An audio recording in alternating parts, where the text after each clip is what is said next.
नमस्कार साथियों, स्वागत है आप सभी का stockanalyst.info में। आज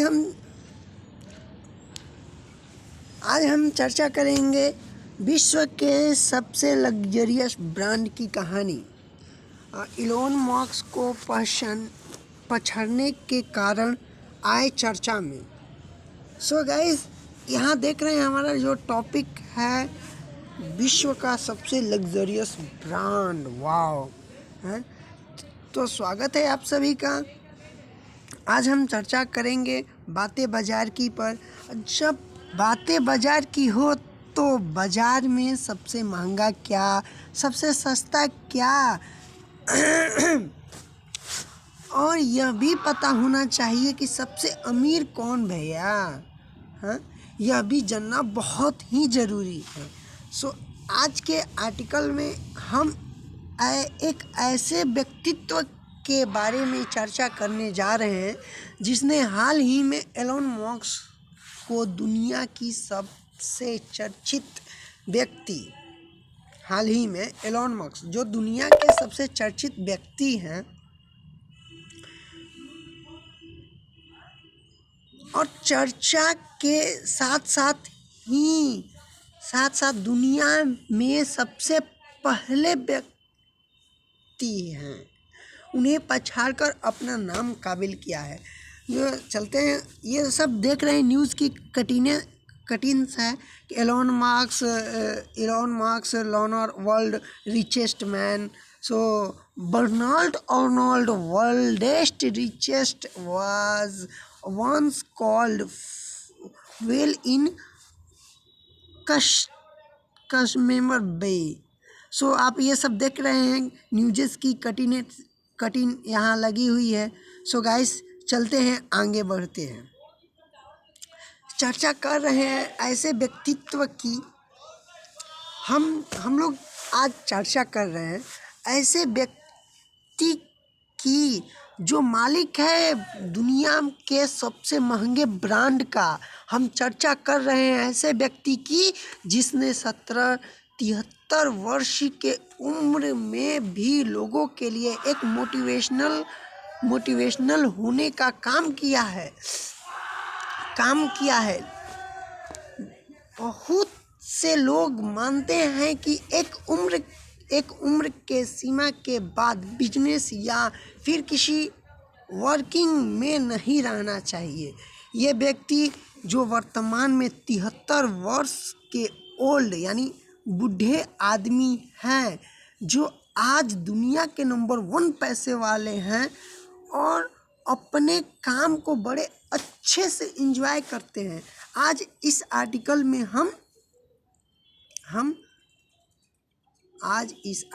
हम चर्चा करेंगे। आर्टिकल में चर्चा करेंगे, ठीक। हम ये भी जानेंगे कि कैसे एक साधारण व्यक्ति या फिर आम परिवार से निकला हुआ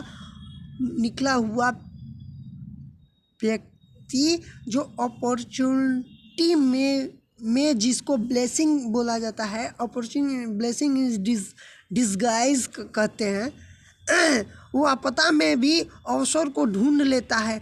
आज इसी आर्टिकल में हम चर्चा करेंगे। बहुत इंटरेस्टिंग वीडियो होने जा रही है, तो सो गाइस देखते रहिएगा। ये हैं बर्नार्ड अर्नोल्ड, जो लग्जरियस फैन हैं। दरअसल बात यह है कि इनकी कंपनी का नाम है लुइस विटो। ब्रांड का ये क्या बोलते हैं, फ्रांस का एक लग्जरियस ब्रांड है लुइस विटो उस ग्रुप के फाउंडर और चेयरमैन दोनों हैं। फाउंडर भी है और चेयरमैन भी है। जो काफ़ी महंगे बैग, जूते, परफ्यूम और सामान बनाते हैं। ब्रांड का शायद ही कोई बैग लाख रुपया से, हाँ जी हाँ दोस्तों, यहाँ मेन बात है। इनका कोई भी बैग, इनका जो ब्रांड है लुइस विटो का, कोई भी बैग 17 लाख 1.5 लाख से कम इसका मिलता होगा। लाख रुपए से कम मिलता होगा। 17 करोड़ का एक टेडी बियर था जिन्होंने क्या बोलते हैं उसको बेचने के कारण ये सुर्खियाँ में आए थे। यहाँ देखिए दोस्तों, ये संसद में ये देखिए, ये बात है 2 अक्टूबर 2 अगस्त 2022 का ही बात है। बात यह है कि संसद में अपने एक्शन पर ट्रोल हुई महुआ। ये जो महुआ मित्रा जी हैं ये यही हैं, जो गाइस महुआ मित्रा जी हैं वो यही हैं। ये ट्रोल हुई थी इसलिए कि यहाँ देख रहे हैं ये जो बैग है, ये बैग ये देखिए अच्छा इंटरेस्टिंग वाक्य है जिससे हम आपके साथ साझा करेंगे। यहाँ पर महंगाई के ऊपर टीएमसी में ये चर्चा कर रही थी संसद में 2 अगस्त 2022 को। हाँ, ये इनका जो नाम था तृणमूल नाम था, जो कांग्रेस से आती है। ये बता रही थी कि नहीं भैया सरकार महंगा हो गया है, क्या बोलते हैं, हाँ महंगा हो गया है, ये सब बोलती है। भाजपा सरकार आकर बहुत महंगा की दी है। कच्चा बैगन खाकर बोलती है कि नहीं महंगा हो गया है। सो गाइस देखिए, यहाँ हम वीडियो भी अपलोड किए हैं, वीडियो भी है, वीडियो को भी हम प्ले कर सकते हैं। देखिए ये बोलती है कि हम कच्चा बैगन बैग को नीचे दें क्योंकि लुइस विटो का बैग है। अगर आ जाएगा अच्छा ठीक है हाँ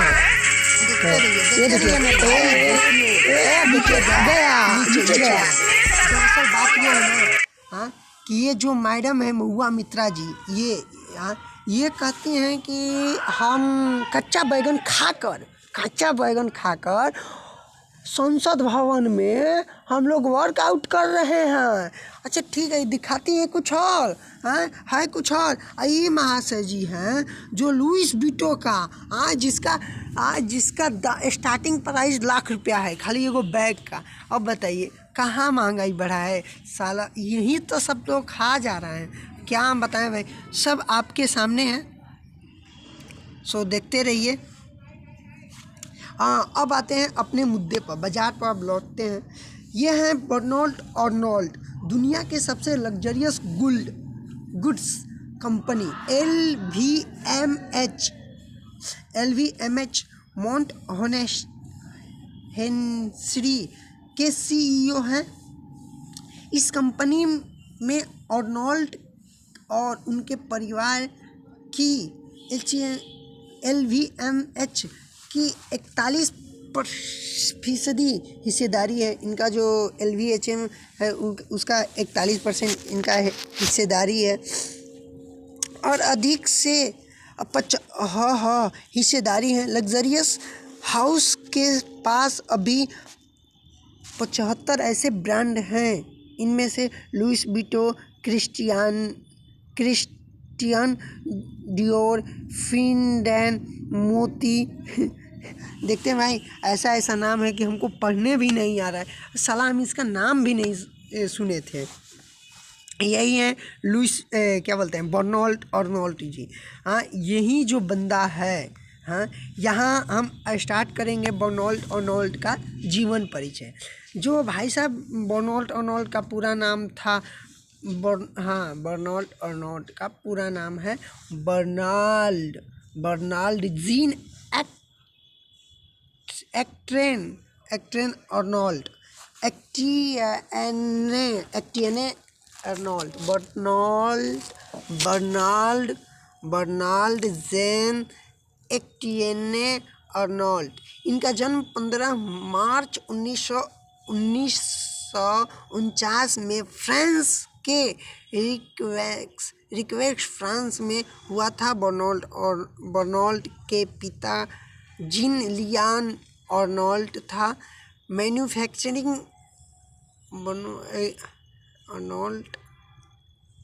बर्नार्ड के पिता जीन लियान आर्नोल्ड एक मैन्युफैक्चरर थे और अपनी माता मैरी जोसेफ सेविन के नाम से जानी जाती थी। बर्नौल्ट की शुरुआती पढ़ाई रोबैक्स फ्रांस में हुई थी। इनके बाद इन्होंने लाइसेंस मैक्सेंस वांडर मर्च यूनिवर्सिटी से ग्रेजुएशन कंप्लीट किया और फिर पेरिस के इकोलॉ पैथोलॉजी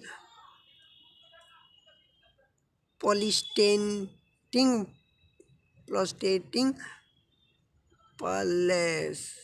पॉलाउस देख रहे हैं, पढ़ने भी नहीं आ रहा है कि ग्रेजुएशन के बाद बर्नौल्ट अपने पिता के सिविल इंजीनियरिंग कंपनी फेरे में सिविल में काम करने लगे। हाँ, उन्होंने कंपनी में बदलाव के लिए अपने पिता को कई महत्वपूर्ण सुझाव दिए जिन्हें उनकी कंपनी तेजी से आगे बढ़ी। 1976 में बर्नौल्ट के पिता 40 मिलियन फ्रेंच का फ़ायदा दिलाया 40 मिलियन फ्रेंचों को फ़ायदा दिलाया। इससे उनके पिता बर्नौल्ट की प्रतिभा को पहचाने गए। अच्छा, इनका जो पिता थे, इनका जो प्रतिभा था उन्हें वो पहचान लिए थे। ठीक इसी दौरान बर्नौल्ट ने अपने पिता को रियल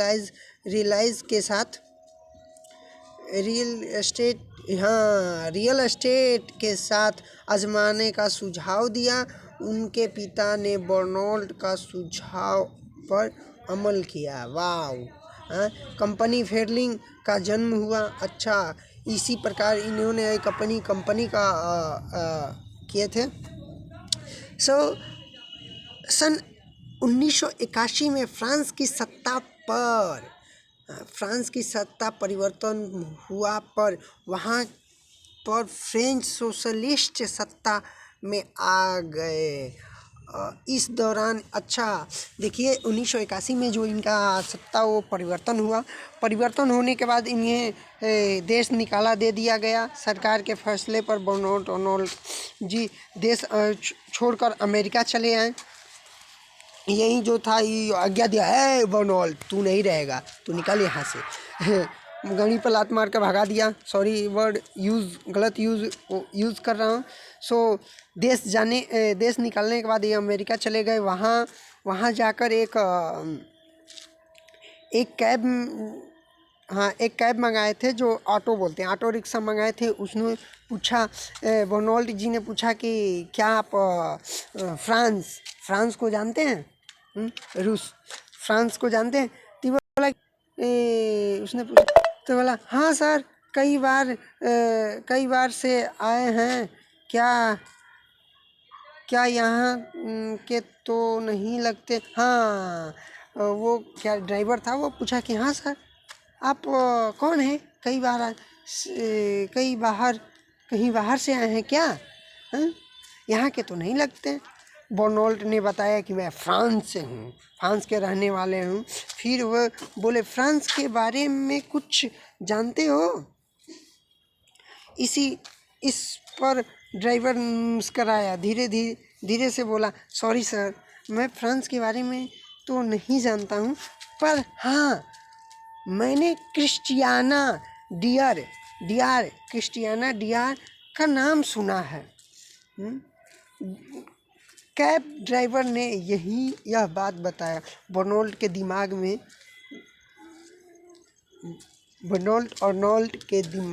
घर कर गई।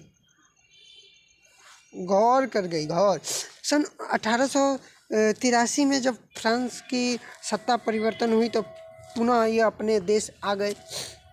देश आने के बाद यह फैशन प्रोडक्शन से जिन्होंने सारी दुनिया के लोग जानते हैं, इसलिए फील्ड में निवेश करना प्रारंभ किया। तो तभी सन 1984 में बर्नौल्ट 1984 में लगातार घाटे में चल रही फ्रांस की चर्चित कंपनी बाउक्स बाउक्स चिकने के कारागार पर जा पहुंची। उसका एक ब्रांड था क्रिस्टियान डिराल्ड, जिसकी कैब ड्राइवर ने चर्चा भी की थी। वो $95 मिलियन में उस बाउंस को खरीद लिया। इसी बीच फ्रांस के मशहूर फैशन ब्रांड लुइस विटो का एक नया मर्जर हो गया। LMVH ग्रुप की स्थापना हुई। 24% शेयर थे इनके, परसेंट शेयर थे। 1989 में 89 तक LMVH में $1 बिलियन का इन्वेस्ट किया और उसके 43.5% शेयर, वाह मेरे भाई, का अपना नाम करा लिया, वाह। फिर इसी बीच 13 जनवरी 1989 को इस कंपनी एग्जीक्यूटिव मैनेजमेंट बोर्ड का इलेक्शन हुआ, जिसमें 35% वोटिंग सपोर्ट से कंपनी के चेयरमैन बन गए। वाह, इनकी जो लाइफ जर्नी थी, ये चेयरमैन बन गए लुइस विटो का। LMVH का जब ये चेयरमैन बन गए तो बनने के बाद क्रांतिकारी फैसले लिए। जैसे ही चेयरमैन बने वैसे ही बहुत से क्रांतिकारी फैसले लिए जिससे कंपनी के बिजनेस में ज़बरदस्त उछाल आया। वाह, क्रांतिकारी फैसले लेते ही कंपनी में ज़बरदस्त उछाल आ गया। बर्नौल्ट की नीतियाँ की वजह से 11 साल में कंपनी का बिजनेस 15 गुना बढ़ गया और प्रॉफिट 500%। वाह, देखते हैं भाई, अरे वाह, ऐसे ही तो लेना है हमें भी एक निर्णय कि हमारा भी कंपनी एकदम ज़बरदस्त हो जाए।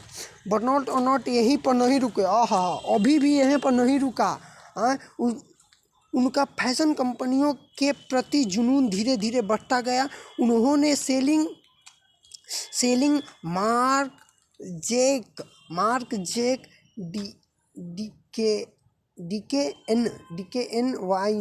डीकेन वाइन थम्सम में अपनी थाक जमा ली। और ये बाप रे, ऐसा कंपनी में थाक जमा ली जिसे हमें उच्चारण भी नहीं करने आ रहा है। जियो मेरे शेर।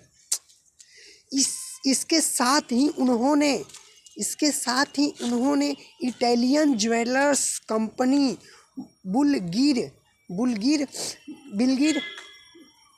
बुलगिर लग्जरियस होटल ग्रुप्स बेलमोंट और टिफनी जैसी मशहूर कंपनियों को भी खरीदा। और फ्रांस ही नहीं, पूरे दुनिया में उनकी तूतिया बोलने लगी। अरे बाप रे भैया, तूतिया मतलब समझते हैं? तूतिया क्या?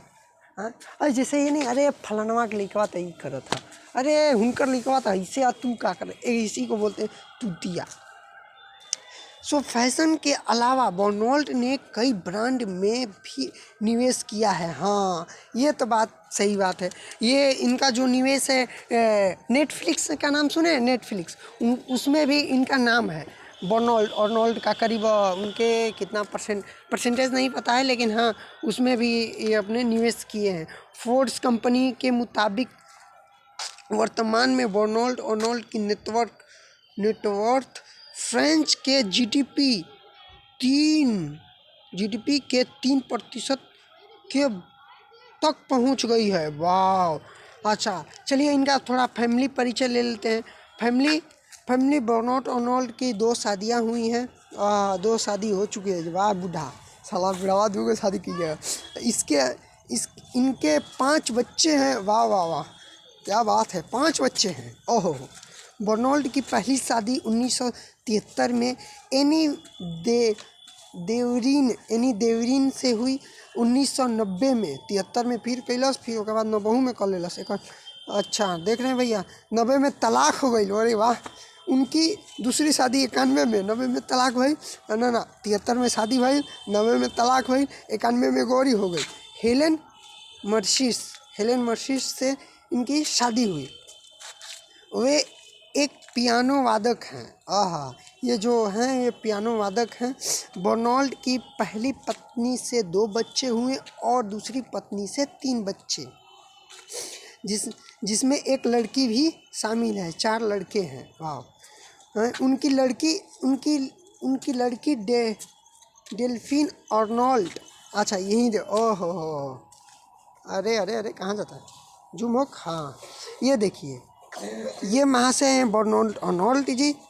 हमार उम्मीद बा कि एगो हई पहली पत्नी, हई दूसरी पत्नी, 3 गो एहर ले, 4 गो एहर ले। वाह, फर्स्ट क्लास जिया से।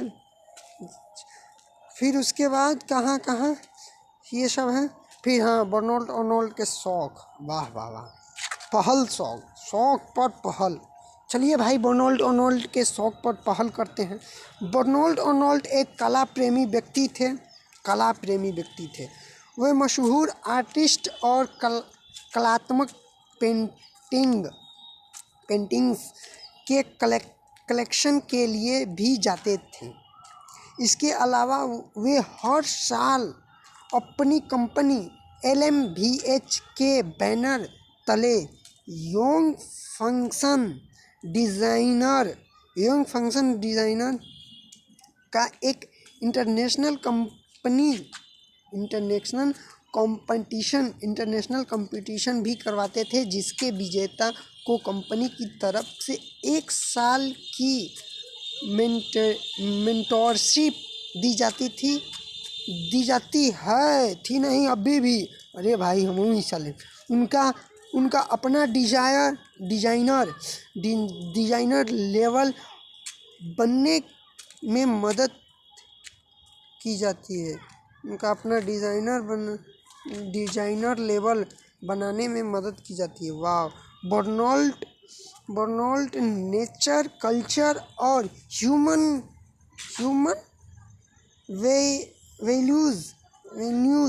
वैल्यूज़ के प्रति भी समर्पित रहे हैं। उन्होंने 2019 में अमेज़न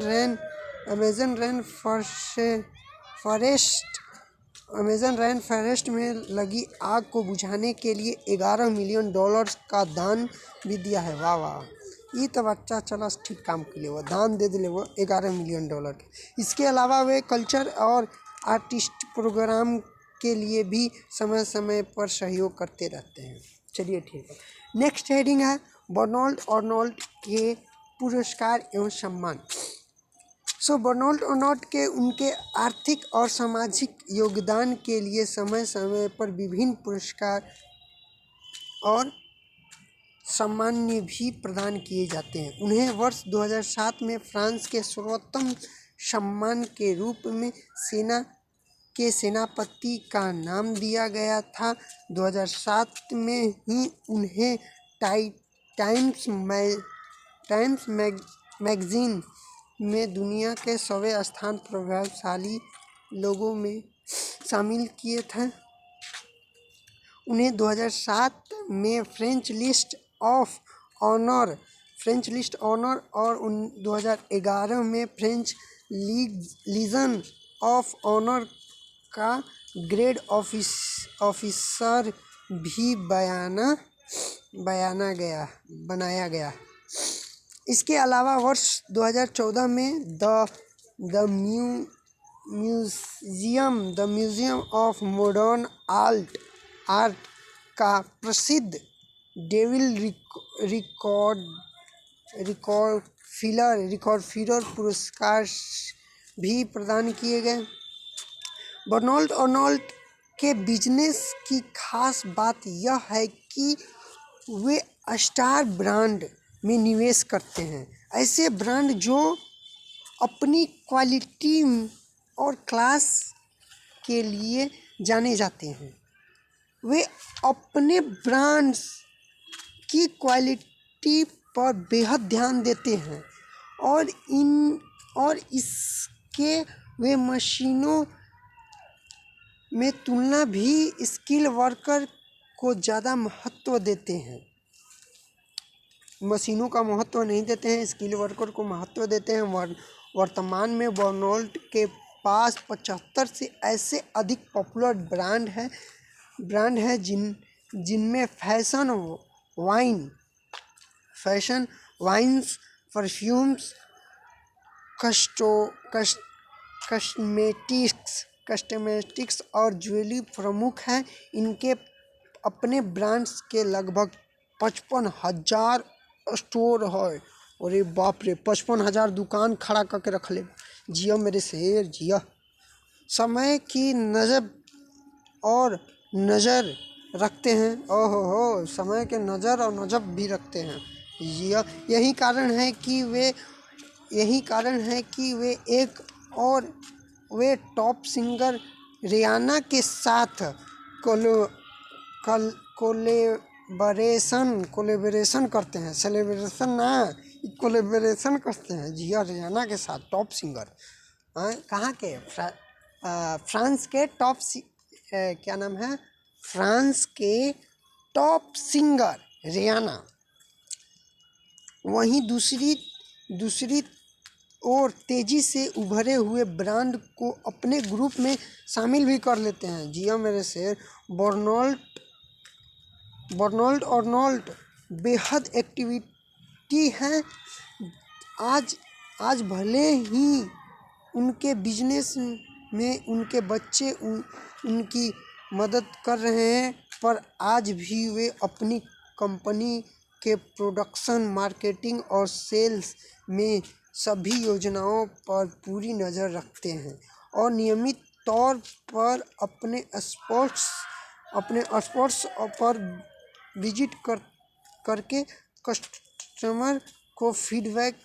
कस्टमर का फीडबैक भी लेते हैं। जी हमारे शेयर, फीडबैक तो लेना बहुत ज़रूरी है, क्योंकि मुझे भी फीडबैक चाहिए। इसके साथ ही वे अपने प्रतिद्वंदियों के स्टोर्स पर भी नियमित रूप से जाते हैं, ताकि उनकी मार्केटिंग स्ट्रेटजी को समझ सके और उनसे कुछ नया सीख सके। ओहो, प्रतिद्वंदियों के घर में भी जला, देखा था दुश्मन। हाँ, अब इस कारण से घटी एलोन मस्क की नेटवर्क। मेन मुद्दा यह है कि भाई जो चर्चे में रहते हैं हमेशा एलोन मस्क, जो क्या है, टेस्ला के फाउंडर हैं। हाँ, टेस्ला के फाउंडर है, स्टारलिंक के फाउंडर हैं। माने इनका ट्विटर, मेन दिक्कत ये है कि ट्विटर का भी ये मालिक हैं। हाँ, अब ये भी आ गए हैं दूसरा नंबर पे। बर्नोल्ट अर्नोल्ट पहला पे हैं, दूसरा पे हैं एलोन मस्क और तीसरा पे हैं अडानी, गौतम अडानी। नाम सुना है ना। मार्क्स की कंपनी टेस्ला का स्टॉक सोमवार को $6.87 या 4% टूटकर $160.95 पर बंद हुआ। स्टॉक प्राइस गिरने के कारण मस्क की नेटवर्थ गिरी। वहीं इस पूरे साल की बात करें तो अब तक टेस्ला का शेयर 158.55 या 49.62% टूट चुका है, यानी करीब आधा हो चुका है। अरे बाप रे भाई, तेरा तो मैं भी फैन हूँ, लेकिन क्या करूँ, तेरा नेटवर्क ही गिर गया। भी लगभग 50%, ओह हो 49.62% बहुत होता है मेरे भाई। इसके अलावा अगस्त में मार्क्स ने ट्वीट अधिग्रहण के लिए लगभग $7 बिलियन के टेस्ला शेयर भी बेचे गए थे। आहा, टेस्ला के शेयर बेच के माने तू ट्विटर खरीदेला। वाह। मास्क की कंपनी टेस्ला का स्टॉक सोमवार को नहीं, अच्छा चलिए, हाँ, अब ये होता है भाई दोस्त लोग ख़त्म। अब होती है बातें ख़त्म, अब शुरू होती है काम की बातें। सो गाइस, वीडियो कैसा लगा मेरे भाई लोग? वीडियो अच्छा लगा हो तो अच्छी बात है, ख़राब लगा हो तो ख़राब बात है, मेरे लिए, आपके लिए थोड़े। उसको लाइक मत करिएगा लेकिन कमेंट और सब्सक्राइब ज़रूर करिएगा, क्योंकि हमारा जो इस चैनल है, एक ही चैनल पर हर वे कंटेंट हम आपको देंगे। प्लेटफॉर्म एक जो बोलते हैं ना कि काम अनेक, अनेक काम का कैसे बोलते हैं, याद नहीं आ रहा है। ये आपको बहुत ही फ़ायदा देने वाली है। इस चैनल को सब्सक्राइब बहुत जल्द कर लीजिए, क्योंकि हर वो कंटेंट देंगे जो आपको चाहिए। हर वो कंटेंट एक ही प्लेटफॉर्म पर आपको प्रॉपर्ली मिलता रहेगा, हमेशा मिलता रहेगा। एक ही कंटेंट एक ही प्लेटफॉर्म पर नहीं मिलेगा। अलग अलग कंटेंट एक ही प्लेटफॉर्म पर मिलेगा, अलग अलग कंटेंट एक ही प्लेटफॉर्म पर मिलेगा। इसलिए मेरे भाई, मेरे दोस्त, मेरे संगी जो भी हैं सो आप ही हैं। सो क्या बोलते हैं, नमस्कार साथियों, स्वागत है आप सभी का। आप हैं मेरे साथ, बातें विराम देते हैं। जय हिंद।